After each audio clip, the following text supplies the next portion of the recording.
Quero começar com esse caso aqui. A polícia já ouviu o caminhoneiro que derrubou um poste e que provocou a morte de um motociclista no bairro Mercês. Esse motorista transportava um caminhão sobre a carreta.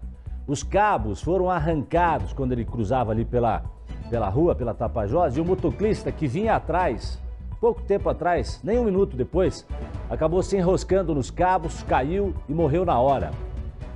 Eu vou falar com o Thiago Silva, porque olha só, gente, tem ainda uma curiosidade nessa história, nesse caso, que é muito marcante, inclusive. O motociclista, olha só, o motociclista teve no passado, né, passagem pela polícia, respondeu por um crime de tráfico e tal, né, mas, o cara que se regenerou, se ressocializou. Eu falava isso com a doutora Márcia ontem, inclusive, sobre o número pequeno de gente que realmente volta a ter uma vida social depois de passar por uma prisão, por enfrentar a justiça. Mas esse caso, veja só, esse caso desse motociclista era um desses casos de quem se regenerou. Ó, ele pagou o que tinha que pagar, fez curso de enfermagem, e era cuidador de idosos e estava indo para o trabalho, tá? No momento que aconteceu o acidente. Mais informações com o nosso Thiago Silva. Bom dia para você, Thiago. Oi, Jason, bom dia para você, ótima sexta-feira para quem está acompanhando aqui o nosso Balanço Geral. Pois é, o Vicente, de 41 anos, um motociclista que estava ali pela rua Tapajós, na região das Mercês, uma rua bastante movimentada aqui de Curitiba, uma rua tradicional. Quem mora nas Mercês, quem mora no Pilarzinho, no Bom Retiro, sempre passa ali pela rua Tapajós. E ele, como você disse, ele cumpriu pena por tráfico de drogas, ficou 11 anos preso. E aí ele falou, não, essa vida não é para mim, eu quero uma outra vida e eu quero ajudar as pessoas. Ele fez então o curso de enfermagem, trabalhava numa clínica de repouso ali na região do Bom Retiro, aqui na capital. Ele saía de madrugada para o trabalho e toda hora, né, esse era um combinado que ele tinha com a esposa. Ele era casado, pai de um filho. Ele saía então de Campo Largo, você sabe, Campo Largo pega BR, é um trânsito intenso. O combinado dele era ligar para a esposa assim que chegasse ao trabalho. Quando ele chegava no trabalho, ele ligava, ó, meu bem, cheguei, estou bem, vou trabalhar.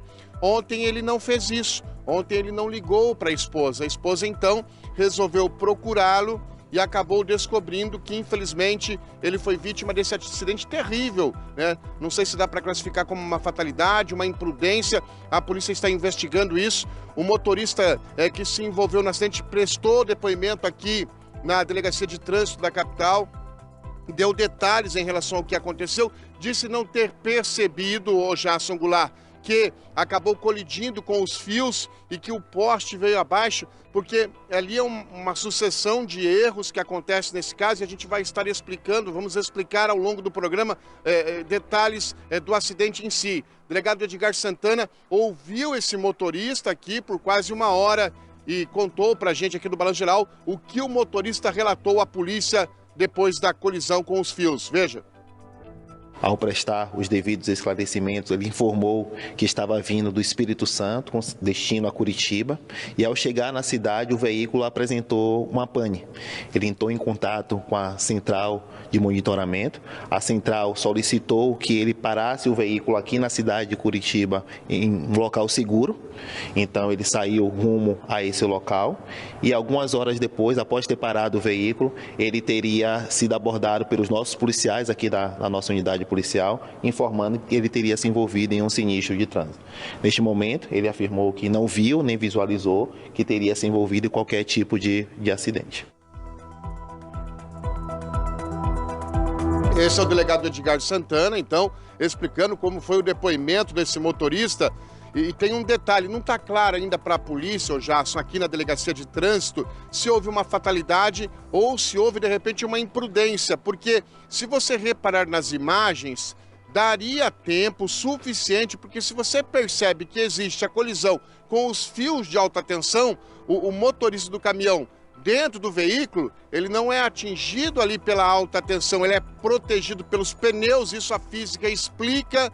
ele poderia sinalizar ali, atravessar o caminhão e evitar, de repente, que o motociclista pudesse ser atingido pelo fio. Você tem aí um cronômetro. Que cronômetro é esse, ô Jasson? É o momento em que passa o caminhão. Passa o caminhão, há a colisão com os fios, o poste é arrancado, os fios energizados ficam na via. São 50 segundos entre a colisão com o fio de alta tensão e a passagem do motociclista.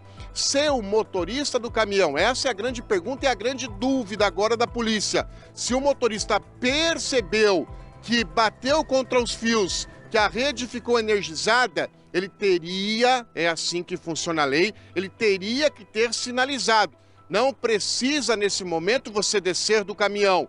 Os bombeiros explicam que se há uma rede energizada, mas você ficando dentro do veículo, você não é atingido pela questão do choque elétrico. Ele deveria ter, de alguma maneira, sinalizado, ter atravessado o caminhão na pista, ter colocado ali um pisca-alerta, não precisava descer, mas teria que dar um jeito de sinalizar e ligar para o corpo de bombeiros. Esse motorista não fez nada disso. Por isso que não está claro, porque se você acompanhar, ô Jasson, se você acompanhar isso, ele bate com o peito no fio energizado. O delegado não está claro para ele se aconteceu ali a imprudência ou foi uma fatalidade. Veja. Não havia naquele momento uma situação flagrancial, segundo o entendimento da autoridade policial naquele momento, então não significa dizer, do fato dele ser liberado, que ele não vai responder a um procedimento e, eventualmente, caso fique comprovado algum tipo de negligência ou imprudência, uma condenação. Oi. Perdão, Thiago. Realmente, né? Foram 50 segundos, Thiago Silva, que talvez tenham feito a diferença na vida desse homem, entre a vida, né, e a morte dele, infelizmente. Agora, é claro, cabe então aí à justiça, cabe à apuração da polícia realmente entender se o motorista percebeu ou não. Ele disse que não percebeu, que tinha arrebentado os cabos de energia e aí seria realmente uma fatalidade, né? Ou não? Fica agora a cargo da polícia, não é isso, Thiago? É isso, a polícia vai aguardar laudos para concluir o inquérito. Jasson. Obrigado, Thiago Silva, pelas informações. Daqui a pouco o Thiago volta com novas notícias.